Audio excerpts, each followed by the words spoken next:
Hey guys, Zibboyeye or just Zib is fine, and today we return to the Ju-owned franchise.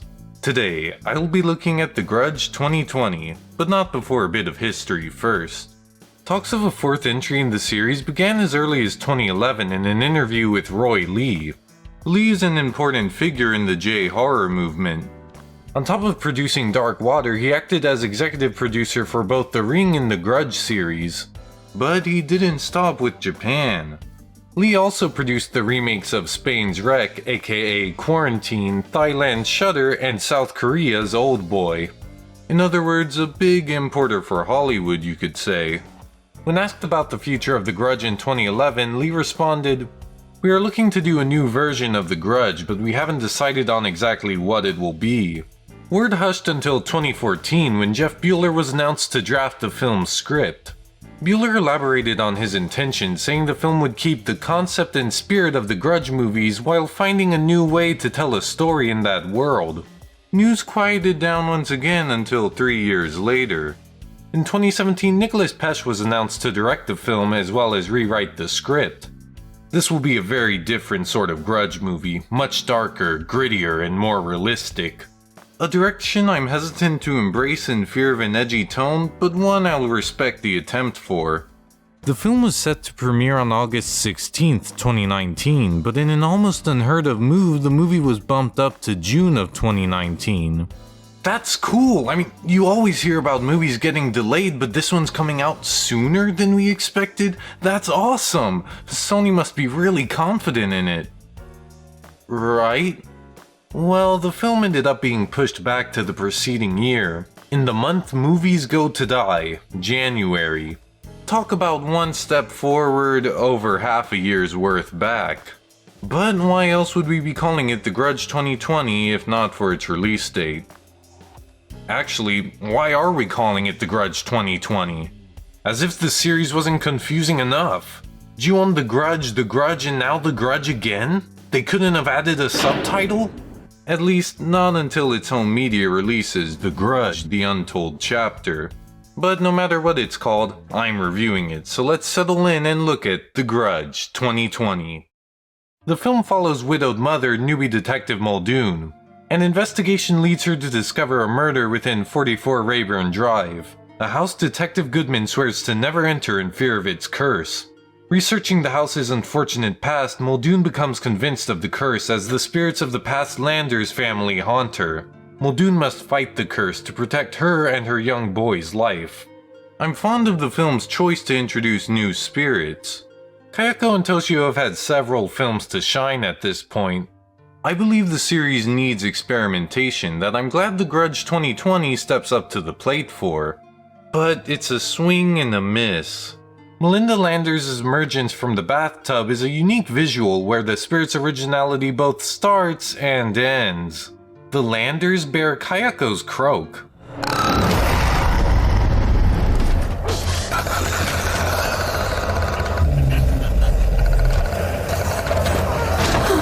I wish the film embraced nuance by giving these spirits new calling signatures. Adding insult to injury is the croak is attributed to all the Landers spirits, so it's not even a unique trait within this one movie. At least Fiona and Sam Landers sustained throat injuries that substantiate their gurgle. Melinda drowned and she still croaks.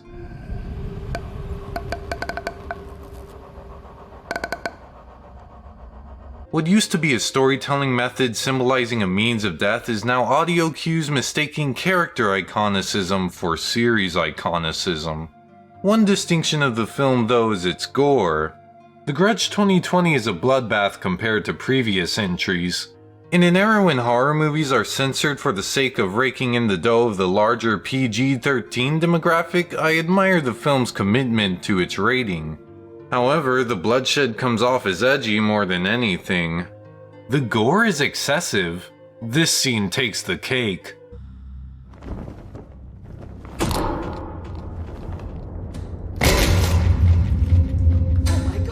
Was the neck break really necessary? I mean, why stop there? Why not take it a step further?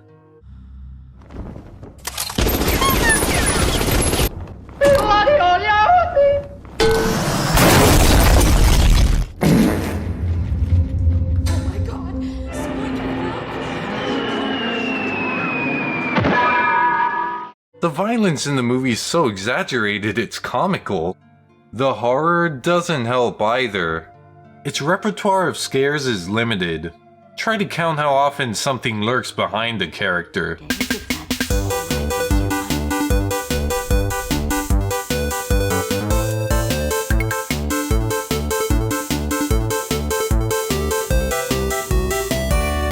But don't even try to make a drinking game out of the film's jump scares.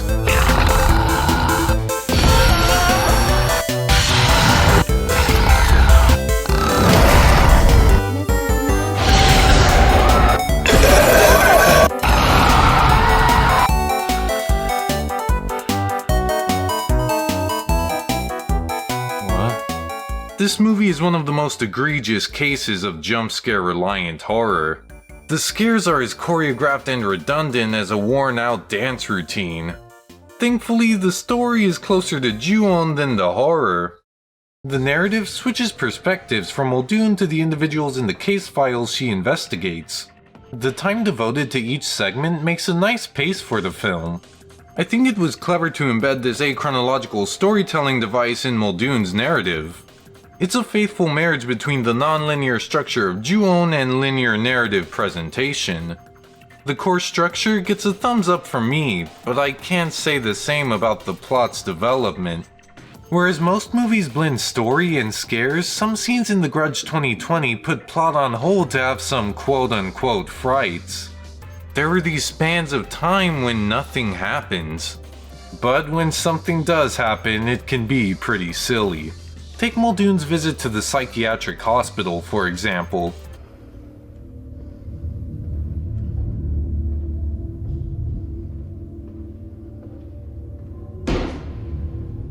Everyone looks at her like fresh meat. It's this hyper-embellished image of an asylum. I wouldn't be so hard on a movie being dramatized like a movie if the director hadn't said he was taking the film in a realistic direction. Detective Goodman is the worst offender in this regard. He's every stock detective wrapped into a single character. Gruff voice? What's the case there? 2 years ago. Check. Tormented by past case? The Landers was just one of those cases. I can't go down the same road again. Check. Regrets inability to save partner? Think about your family. No, why? Check. Bonus points if he tells the rookie to stay off the case. Don't get lost in this shit. The case, the house. Get this, when left to entertain Muldoon's son, Goodman prepares some movies, both of which are cop flicks. I think you could watch this. What movies does the detective watch? Detective movies! I mean, are you hearing yourself? Is this a cartoon? Detective Goodman is just one trench coat away from being an even bigger cliché. The film is as invested in his romantic subplot as, well, the audience is. Goodman and Muldoon's romance has about 1 or 2 moments and goes nowhere after that. Even if its build-up is weak, at least pay off. The other characters equal in development. Muldoon's son, Burke, barely has any screen time. I kept forgetting he existed until he popped up again. He lacks the dramatic presence for the stakes he's supposed to give the movie. I think the film's attitude towards character can be summarized by just one scene. How long have you been married? 50 years next month. 50 beautiful years. What, expected to explore a character's past? It's like you can hear the movie's thoughts. Ah, meaningful character dialogue, quick, cut away, cut away! Phew, that was close. What, did they cut everything that wasn't a crappy jump scare? Actually, that might not be so far off.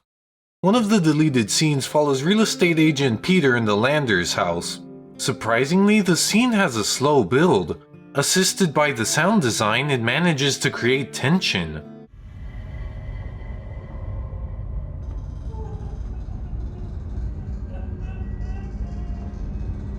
The scene concludes when Peter finds the corpses of Fiona and her daughter Melinda. This is important as it is the event that results in the investigation leading to the obsession that takes hold of Goodman's partner. It's actually scary, it strengthens the plot, why cut this out?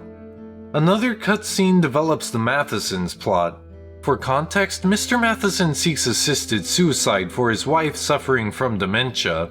He explains why in the twist. With places like this, it feels like the walls between this world and the next have been torn down. When faith goes, this place will let us stay together. Omitted from the final cut, however, is the scene that serves as the basis for Mr. Matheson's motive. You promised that you would save me. I saved you? That's how I want to remember things. And that's how I want to remember you. They cut the scene that establishes the character's drive. They removed the pillar that supports the twist. Muldoon and Goodman's romance too evolves further in the deleted scene. I've got to be to school's orientation in like 20 minutes or something. It's like, ugh. I'll take you. Come on. Yeah? Yep. Even Burke's character is expanded upon in removed footage. I don't want to lose you too. You're not gonna lose me because I'm not going anywhere. Don't worry, Mom. I'm not going anywhere either. Take care of you. It's a unique relationship where, due to the absence of a father, Burke is compelled to fill the role of supporting his mother.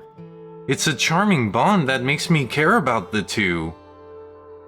It's also a charming bond that was cut from the movie. Even with these scenes, the film may not be a masterpiece, but it would be an improvement. An improvement the film rejects. Similarly, the ending is also a tale of what is and what could have been. I'll first cover the ending of the final release. Desperate to rid the curse, Muldoon sets the Landers' house ablaze, during which Fiona guides the officer through the family's demise. I want to show you something.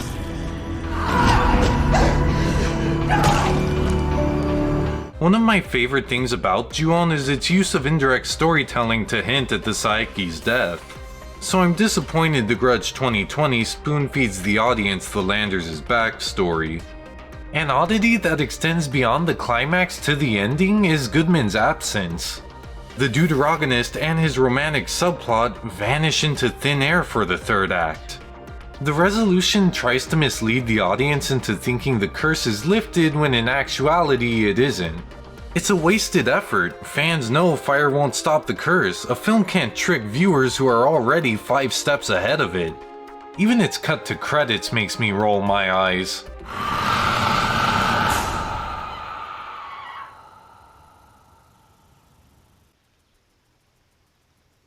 I'm sorry, you don't get to suddenly pretend you're this unique, artsy film when you've been one of the most tried hogwash horror has seen this turn of the decade. But that's the final cut. Let's see if the alternate ending is any better. Strangely, the alternate ending omits not just the climax, but any climax. Worried the curse might cause her to kill her son, Muldoon attempts suicide. She is then quickly and easily rescued by Goodman. The lack of dramatic obstacle in the alternate ending makes the conclusion feel unearned. On the upside, the alternate ending utilizes Goodman's character. On top of that, saving Muldoon's life concludes Goodman's romance with her. This ending provides closure to this subplot. The tone of the last scene differs as well. When leaving the hospital, Muldoon and Goodman's attention is gripped by Mrs. Matheson's death. The sight of Melinda Landers tells Muldoon there's no escape.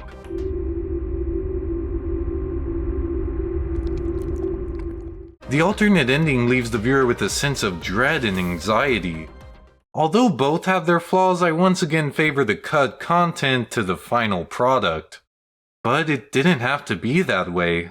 If the film had placed Muldoon's suicide onward after the house is burning, it could have had both climax and an adequate conclusion. But that's not the case. The Grudge 2020 is cursed by what it does and what it does not. Despite having prime opportunity to experiment, the ghosts are derivative. The gore borders on comedy and the horror would be just as laughable if it weren't so pathetic. Although I'm fond of the story structure, the plot and characters tested my boredom. To top it all off, everything that could have made the movie decent is tossed aside. The hand it offers to lend slapped away. The Grudge 2020 is an interesting case where its exclusions highlight the flaws of the film's already atrocious content. I've been Zibboyeye, or just Zib is fine, and thank you for watching. Zibbo, bye bye!